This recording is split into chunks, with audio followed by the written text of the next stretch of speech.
శాంతి టీవీని వీక్షిస్తున్న వీక్షకులందరికీ ప్రభు అయిన యేసుక్రీస్తు నామమున వందనాలు చెల్లిస్తూ ఉన్నాను. ఓకే, శాంతి టీవీని వీక్షిస్తున్న వీక్షకులందరికీ ప్రభు అయిన యేసుక్రీస్తు నామమున వందనాలు తెలియజేసుకుంటూ ఉన్నాను. చిన్న ప్రార్థన చేసుకున్నాం. మహాపరిశుద్ధుడైనటువంటి మా నాయన, ప్రేమగల దేవ, మీ పరిశుద్ధ పాదాలకు వేలాది వందనాలు, స్తుతులు, స్తోత్రాలు చెల్లించుకుంటూ ఉన్నాను. దయగల తండ్రి, శాంతి టీవీని వీక్షిస్తున్నటువంటి ప్రతి బిడ్డని మీరు దృష్టించండి. మీ బిడ్డలు మీ మాటలు వింటూ ఉంటుండగా మీ మాటలను భద్రపరుచుకునేటటువంటి తెలివిని, జ్ఞానాన్ని మీ బిడ్డలకు దయచేయండి. యేసయ్య పరిశుద్ధ నామమున ప్రార్థించి వేడుకుంటున్నాం తండ్రి, ఆమేన్. ప్రియులారా, లేఖనాలకు వెళ్ళి ఒక మాటని మనం జ్ఞాపకం చేసుకున్నాం. 146వ కీర్తన మొదటి వచనాన్ని మనం చదువుకున్నాం. నా జీవితకాలమంతయు యెహోవాను స్తుతించెదను.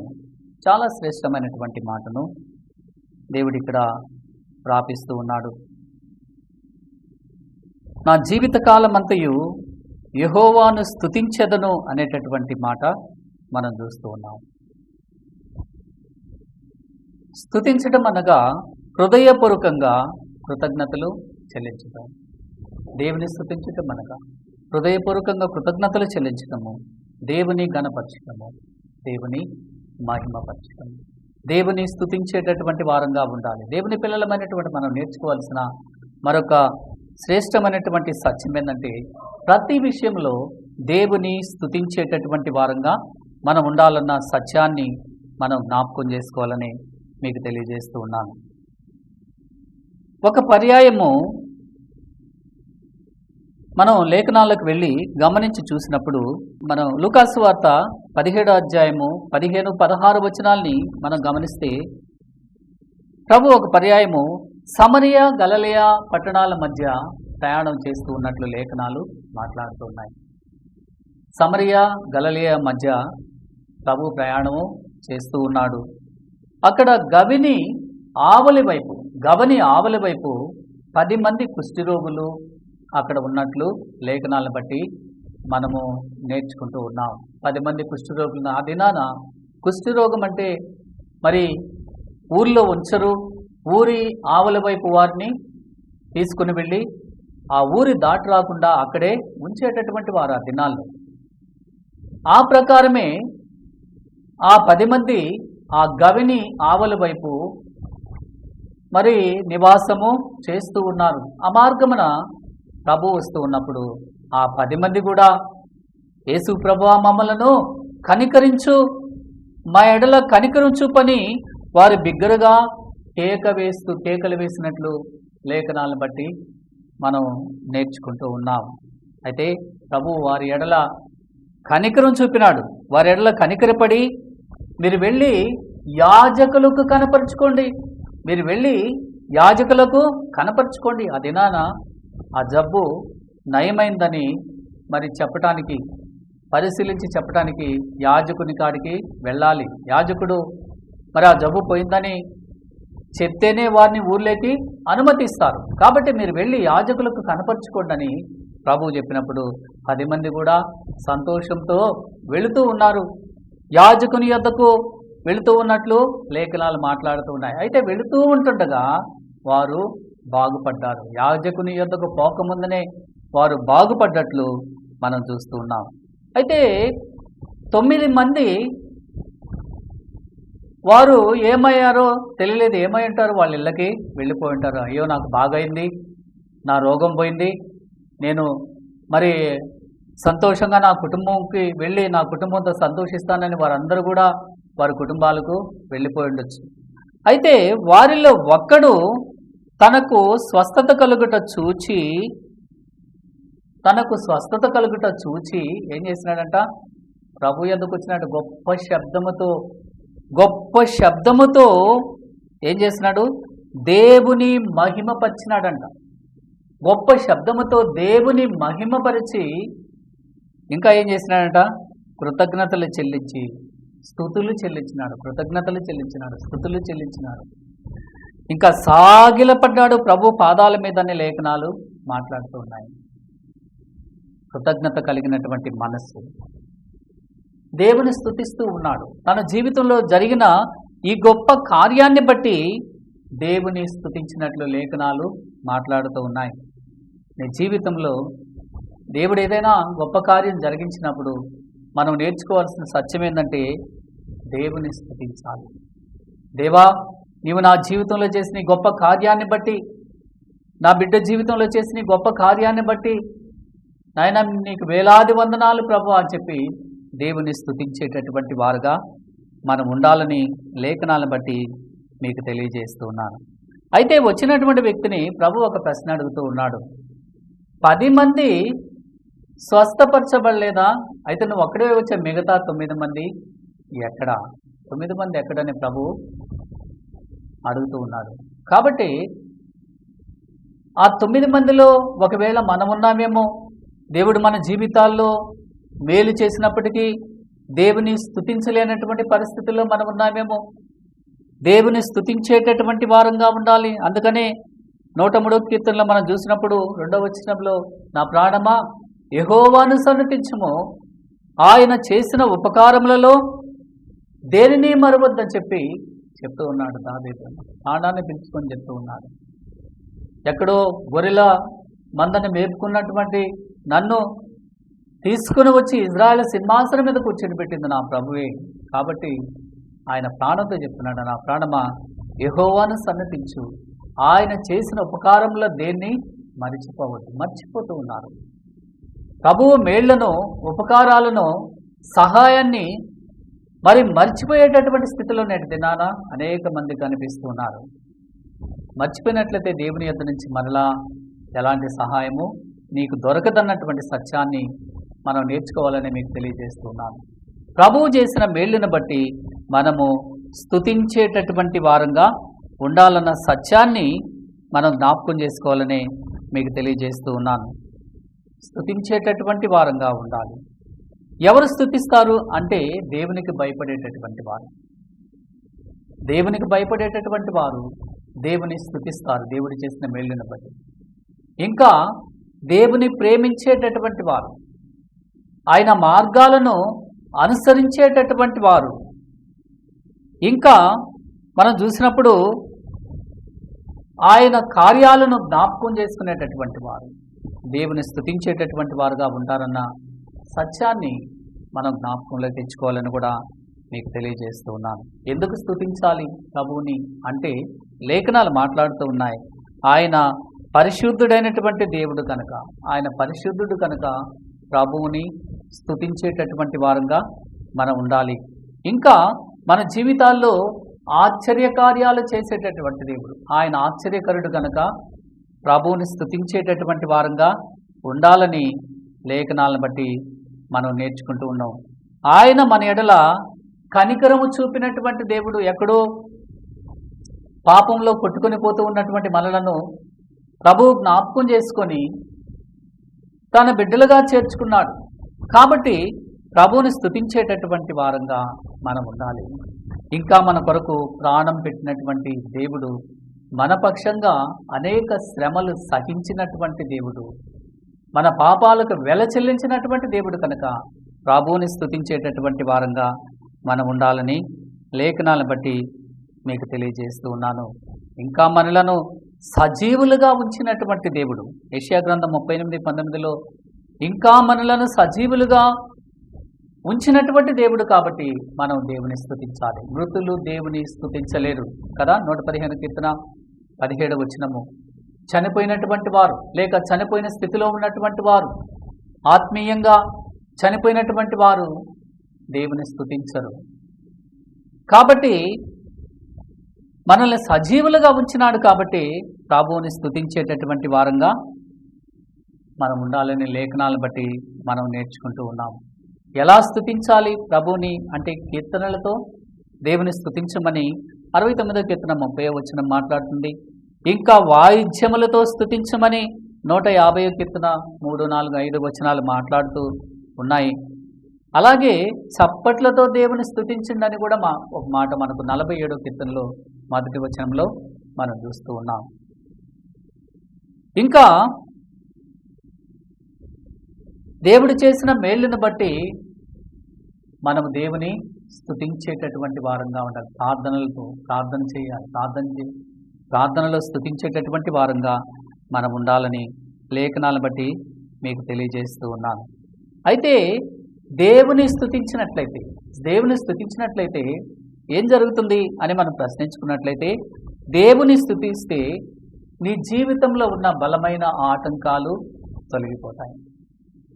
మొదట మనం నేర్చుకోవాల్సింది, దేవుని స్తుతించినట్లయితే నీ జీవితంలో ఉన్న నీ ఆత్మీయ జీవితానికి అడ్డుగోడగా ఉన్న ఆటంకాలు తొలగిపోతాయి అన్నటువంటి సత్యాన్ని మనం జ్ఞాపకం చేసుకోవాలి. అది ఏదైనా కావచ్చు.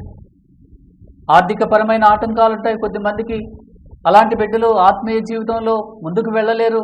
వారికి ఉన్నటువంటి మరి అప్పుల వలన ముందుకి వెళ్ళలేని పరిస్థితులు ఉంటాయి. అలాగే అనారోగ్యంతో ఉన్నటువంటి బిడ్డలు ఉంటారు. వారి అనారోగ్య కారణాన్ని బట్టి ముందుకు వెళ్ళలేని పరిస్థితులు ఉండొచ్చు. ఇంకా కుటుంబంలో మరి సరైనటువంటి పరిస్థితులు ఉండకపోవచ్చు. నీ కుటుంబ పరిస్థితులను బట్టి ఆత్మీయ జీవితంలో ముందుకు వెళ్ళలేకపోవచ్చు. అదేదైనా కావచ్చు. కానీ దేవుని స్తుతించినట్లయితే నీ ఆత్మీయ జీవితానికి అడ్డుగోడుగా ఉన్న ప్రతి ఆటంకాన్ని దేవుడు తొలగిస్తాడన్నటువంటి సత్యాన్ని మనము జ్ఞాపకం చేసుకోవాలని మీకు తెలియజేస్తూ ఉన్నాను. ఇజ్రాయేల్ ప్రజలు వాగ్దాన భూమిలో ప్రవేశించాలంటే ఎరికో పట్టణాన్ని దాటాలి. ఎరికో పట్టణాన్ని దాటిపోతే కానీ వాగ్దాన భూమిలో ప్రవేశించలేరు. అయితే ఎరికో పట్టణము ఎలాంటిదంటే, మరి లేఖనాల ప్రకారము విశాలమైనటువంటి పట్టణము, ఇంకా బలమైన కోటగోడలు కలిగినటువంటి పట్టణము, ఇంకా బలమైనటువంటి ప్రజలు నివసించేటటువంటి పట్టణము. ఇశ్రాయేలు ప్రజలకు అర్థం కాలేదు, ఎలా ఈ కోటను దాటి ఆవలి వైపుకు వెళ్ళాలి. అందుకని యెహోషువ దేవుని వైపు చూస్తూ ఉన్నాడు. దేవా, ఎలా మేము ముందుకు వెళ్ళాలని దేవుని వైపు చూసినప్పుడు ప్రభువు చెప్తూ ఉన్నాడు ఒక మాట. మీరు ఒక పని చేయండి, 7 మంది యాజకులు పొట్టేళ్లు కొమ్ములు చేతబట్టుకొని ముందుకు వెళుతూ ఉంటుండగా మీరు కోట చుట్టూరు ఒకసారి తిరగండి. ఒక రోజుకు ఒకసారి మీరు తిరగండి. 7వ దినాన 7 మార్లు తిరిగి యాజకుల చేతుల్లో ఉన్నటువంటి ఆ కొమ్ములను మీరు మానక ఊదాలి. ఎప్పుడైతే మీరు మానక ఊదుతారో, ఆర్భాటం చేస్తారో, ఆ కోటగోడలు కూలిపోతాయని ప్రభువు చెప్తున్నాడు. యెహోషువ అదే విధంగా చేసినాడు. 7వ దినాన 7 మార్లు తిరిగిన తర్వాత ఆ పొట్టేళ్లు కొమ్ముల బోరలు ఊదినప్పుడు ప్రజలంతా ఆర్భాటం చేయగా ఆ కోటగోడలన్నీ కూడా కూలిపోయినట్లు, వారికి ఆటంకంగా ఉన్నటువంటి, వారి మార్గానికి ఆటంకంగా ఉన్నటువంటి కోటగోడలు కూలిపోయినట్లు లేఖనాలను బట్టి మనం నేర్చుకుంటూ ఉన్నాం. ఎలా కూలిపోయినాయి కోటగోడలను మనం ప్రశ్నించుకుంటే, వారు అరిసినటువంటి అరుపులకు కాదు, వారు ఆర్భాటం చేసినటువంటి ఆర్భాటాలకు కాదు, ఇంకా యాజకులు ఊదినటువంటి మరి ఆ బోరలకు కాదు. కానీ వారు ఏమని ఆర్భాటం చేస్తున్నారంటే దేవుని స్తుతించారు. దేవా, మా జీవితంలో మీరు చేసిన ఎన్నో మేలులకై నాయనా మీకు వందనాలని ఎప్పుడైతే దేవుని స్తుతించినారో, ఆ స్తుతులను దేవుడు అందుకొని ఆకాశం నుంచి మరి వారికి అడ్డుగోడుగా ఉన్నటువంటి ఎరుకో గోడలను కూల్చివేసినట్లు మనం చూస్తూ ఉన్నాం. కాబట్టి మన జీవితంలో కూడా దేవుని స్తుతించినట్లయితే నీ ఆత్మీయ జీవితానికి అడ్డుగోడుగా ఉన్న ఆటంకాలన్నీ కూడా తొలగిపోతాయి అన్నటువంటి సత్యాన్ని మనం జ్ఞాపకంలోకి తెచ్చుకోవాలని మీకు తెలియజేస్తూ ఉన్నాను. అది ఎలాంటి ఆటంకమైనా సరే దేవుని స్తుతించు, దేవుని గణపరచు, దేవుని మహిమపరచు. నీ ఆత్మీయ జీవితంలో ఉన్న ప్రతి ఆటంకాన్ని దేవుడు కూల్చివేస్తాడు. నీకు అడ్డుగోడ లేకుండా నీ ఆత్మీయ జీవితంలో నిన్ను అభివృద్ధి చేస్తాడు, ముందుకు తీసుకెళ్తాడని మీకు తెలియజేస్తూ ఉన్నాను. రెండోది మనం గమనించి చూసినప్పుడు, దేవుని స్తుతించినట్లయితే బంధకాల నుంచి విడిపిస్తాడు. దేవుని స్తుతించినట్లయితే బంధకాల నుంచి విడిపిస్తాడు. అపోస్తల కార్యం 16వ అధ్యాయము 25వ వచనాన్ని మనం చూస్తే, మధ్యరాత్రి వేళ పౌలును శిలలను ప్రార్థిస్తూ ఉంటుండగా కీర్తనలు పాడుచుండిరి, ఖైదీలు వినుచుండిరి. అప్పుడు హఠాత్తుగా మహాభూకంపము కలిగెను, చెరసాల పునాదులు అదిరెను, వెంటనే చెరసాల తలుపులన్నీ తెరవబడెను, అందరూ బంధకాలు ఊడిపోయెను అనేటటువంటి మాట అక్కడ మనకు కనిపిస్తుంది. పౌలు శీల ఇద్దరు కూడా చెరసాలలో వేయబడ్డట్లు మనం చూస్తూ ఉన్నాం. ఇక్కడ ఇద్దరిని కూడా చెరసాలలో వేసినారు. ఎందుకు వేసినారు వీళ్ళని చెరసాలలో అని మనం ప్రశ్నించుకుంటే, మరి రెండో సువార్త దండయాత్రలో లుదియా అనేటటువంటి స్త్రీని రక్షణలోకి నడిపించిన పిదప ఫిలిప్పి పట్టణ నది ఒడ్డున ఉన్నటువంటి ప్రాంతంలో ప్రతిదినము వారు ప్రార్థన చేయుచుండిరి, ప్రార్థన చేస్తూ ఉన్నారు. పౌలు గారు దేవుని మాటలు ప్రజలకు చెప్తూ ఉన్నారు. వారు పోతూ వస్తూ ఉన్నప్పుడు ఒక చిన్నది వారిని గమనించింది. ఆ చిన్నది పుతోను అనేటటువంటి సాతాను చేత బంధించబడి ఉంది. పుతోను అనేటటువంటి సాతాను చేత బంధించబడి ఉందని లేఖనాలు తెలియజేస్తూ ఉన్నాయి. వారు వెళ్ళే ప్రతిసారి వారిని వెంబడిస్తూ ఉంది. ఏమని చెప్తుందామంటే, ఈ మనుషులు సర్వోన్నతుడైన దేవుని దాసులు. ఆ వ్యక్తి చెప్పేటటువంటి మాటలు ఏంటంటే, ఈ మనుషులు సర్వోన్నతుడైన దేవుని దాసులు, వీరు మీకు రక్షణ మార్గము ప్రకటించువారై ఉన్నారు అని గట్టిగా కేకలు వేస్తూ ఉంది. పౌలు గారు గమనించి ఆ చిన్నదానిలో ఉన్నటువంటి మరి సాతానును గద్దించినప్పుడు అది ఆ చిన్నదాన్ని విడిచిపెట్టి వెళ్ళిపోయినట్లు మనం చూస్తూ ఉన్నాం. అయితే ఆ చిన్నదాని ద్వారా ఆదాయం పొందుతున్నటువంటి యజమానురాలు ఒక ఆమె ఉంది. ఆ చిన్నదాని ద్వారా ఆదాయం పొందుతూ ఉన్నటువంటి యజమానురాలు కేసు పెట్టి పౌలు గారిని శీలను ఇద్దరిని కూడా మరి న్యాయస్థానానికి తీసుకుని వెళ్ళి వారిని కొట్టించి చెరసాలలో వేసినట్లు మనం చూస్తూ ఉన్నాం. దెబ్బలు తిన్నారు, చెరసాలలో ఉన్నారు. రాత్రి వేళ ఏం చేస్తూ ఉన్నారు వీళ్ళంటే, మధ్యరాత్రి వేళ పౌలును శీలయు దేవునికి ప్రార్థన చేయొచ్చు కీర్తనలు పాడుతూ ఉన్నారు. దెబ్బల్ని బట్టి వారు ఆగిపోలేదు. బట్టలు లేకున్నప్పటికీ ఆ చలిలో వాళ్ళు రాత్రి వేళ మరి ప్రార్థన చేస్తూ ఉన్నారు, కీర్తనలు పాడుచూ ఉన్నారు. అక్కడ ఉన్నటువంటి వాళ్ళందరూ కూడా వింటూ ఉన్నారు. ఆశ్చర్యకరమైనటువంటి విషయం అది. కాబట్టి అలాంటి సమయంలోనే పెద్ద భూకంపం కలిగిందండి. పెద్ద భూకంపం కలిగింది. జైలు పునాదులు అదిరాయి, తలుపులు తెరవబడ్డాయి, వాళ్ళ సంఖ్యలు కూడా విడిపోయినాయి. ఆశ్చర్యకరమైనటువంటి విషయం. బంధించబడినటువంటి వారు స్తుతిస్తూ ఉంటుండగా దేవుడు వారి బంధకాల నుంచి విడిపించినట్లు మనం చూస్తూ ఉన్నాం. దేవుని బిడ్డలమైనటువంటి మనం నేర్చుకోవాల్సిన సత్యం ఏంటంటే, నీ బంధకాల నుంచి విడిపించాలంటే, నీ బంధకాలు విడిపోవాలంటే నువ్వు నేర్చుకోవాల్సిన సత్యం ఏంటంటే దేవుని స్తుతించాలి. దేవుని స్తుతించినట్లయితే ఎలాంటి బంధకాల్లో ఉన్నప్పటికీ దేవుడు ఆ బంధకాల నుంచి నిన్ను విడిపిస్తాడన్నటువంటి సత్యాన్ని మనము జ్ఞాపకం చేసుకోవాలని మీకు తెలియజేస్తూ ఉన్నాను. శ్రమ వచ్చినప్పుడు దేవునికి మొరపెట్టుకోవాలి. దేవునికి మొరపెట్టుకునేటటువంటి వారంగా ఉండాలి. ధైర్యం కలిగినటువంటి వారంగా ఉండాలి. శ్రమలలో ప్రభువును బట్టి ఆనందించేటటువంటి వారంగా మనం ఉండాలి. నిందించక దేవుని స్తుతించేటటువంటి వారంగా మనం ఉండాలని లేఖనాలను బట్టి మనం నేర్చుకుంటూ ఉన్నాం.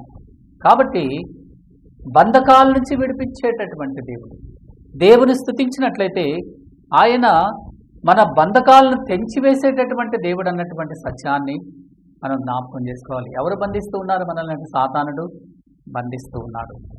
వాడి చేతిలో 3 రకాలైనటువంటి వెపన్స్ ఉన్నాయి. హబక్కు గ్రంథం 3వ అధ్యాయంలో గాలం ఉంది, ఉరులున్నాయి, వల ఉంది. 3 రకాలైనటువంటి వెపన్స్ వాడి చేతిలో ఉన్నాయి. వాటితో మనుషులను పట్టి బంధిస్తూ ఉన్నాడు. కాబట్టి ఆ బంధకాల నుంచి ఎవరు విడిపిస్తారు మనల్ని అంటే, ప్రభువే మనల్ని విడిపించేటటువంటి దేవుడని లేఖనాలను బట్టి మనం నేర్చుకుంటూ ఉన్నాం. కాబట్టి బంధకాల నుంచి విడిపించేటటువంటి దేవుడు. దేవుని స్తుతించినట్లయితే నీ బంధకాల నుంచి విడిపించేటటువంటి దేవుడని లేఖనాలను బట్టి మనం నేర్చుకుంటూ ఉన్నాం. మూడోది, దేవుని స్తుతించినట్లయితే శత్రువు మీద గొప్ప విజయాన్ని ఇచ్చేటటువంటి దేవుడని లేఖనాలను బట్టి మనం నేర్చుకుంటూ ఉన్నాం. దేవుని స్తుతించినట్లయితే నీ శత్రువు మీద గొప్ప విజయాన్ని దయచేస్తాడు. ఏంటి దేవుని బిడ్డలకు శత్రువు అని మనం ప్రశ్నించుకుంటే, మొదట లోకమని 1 యోహాను పత్రిక 2:15 చెప్తుంది.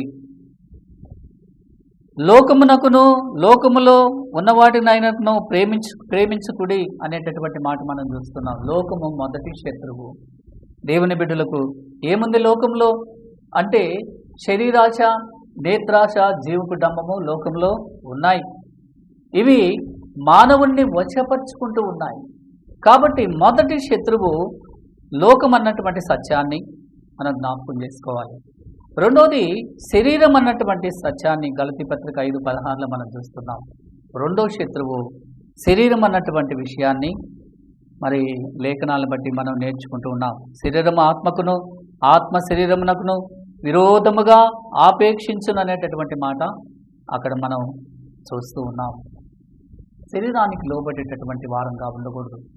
శరీర ఆశలకు, శరీర కోరికలకు లోబడిపోయేటటువంటి వారంగా మనం ఉండకూడదని, ఆత్మీయంగా మనం ముందుకు వెళ్ళేటటువంటి వారంగా ఉండాలనే లేఖనాలను బట్టి మనం నేర్చుకుంటూ ఉన్నాం. మూడో శత్రువు సాతానుడు అన్నటువంటి సత్యాన్ని మనం జ్ఞాపకంలో ఉంచుకోవాలి. 1 పేతురు పత్రిక 5:8 మీ విరోధి అయిన అపవాది గర్జించు సింహం వలె ఎవరిని మింగుతున్నా అని తిరుగుతున్నాడనే లేఖనాలు మాట్లాడు. మీ విరోధి అయినటువంటి అపవాది మూడో శత్రువు. కాబట్టి శత్రువు నుంచి నీకు గొప్ప విజయం కావాలంటే దేవుని బిడ్డలమైనటువంటి మనం నేర్చుకోవాల్సిన సత్యము దేవుని స్తుతించేటటువంటి వారంగా ఉండాలి. దేవుని స్తుతించాలి.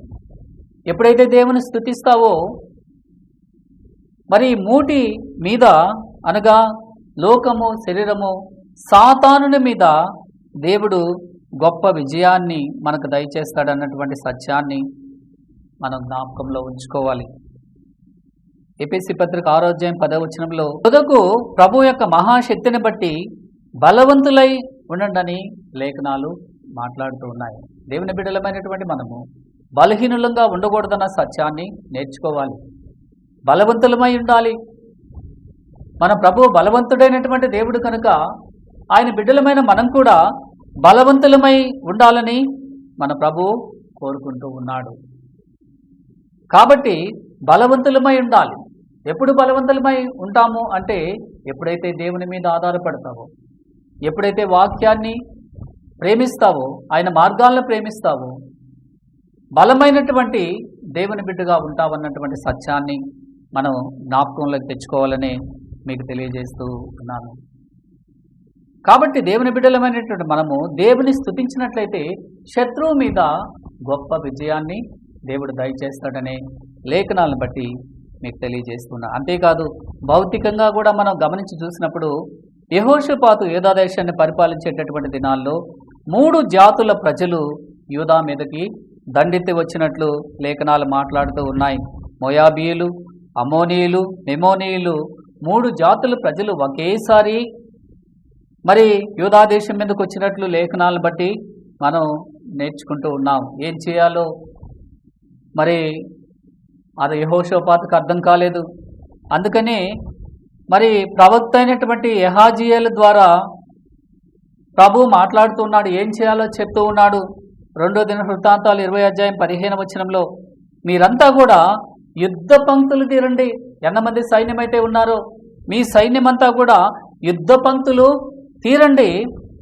యుద్ధ పంక్తులు తీరిన తర్వాత మీరు ఏం చేయాలంటే దేవుని స్తుతించండి చెప్తూ ఉన్నాడు. బిగ్గరగా దేవుని స్తుతించండి. మీరేం యుద్ధం చేయబడలేదు, బిగ్గరగా దేవుని స్తుతించండి అని చెప్పినప్పుడు ఆ సైనికులంతా ఆ విధంగా చేస్తున్నారు. యుద్ధ పంక్తులు తీరి దేవుని స్తుతించినప్పుడు శత్రువులు వారిలో వారే మరి చంపుకొని అందరూ హతమైనట్లు లేఖనాలను బట్టి మనం నేర్చుకుంటూ ఉన్నాం.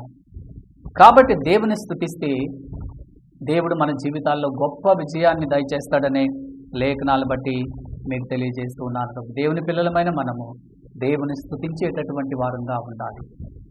దేవుని స్తుతించాలని లేఖనాలను బట్టి మీకు తెలియజేస్తున్నాను. దేవుని స్తుతిస్తే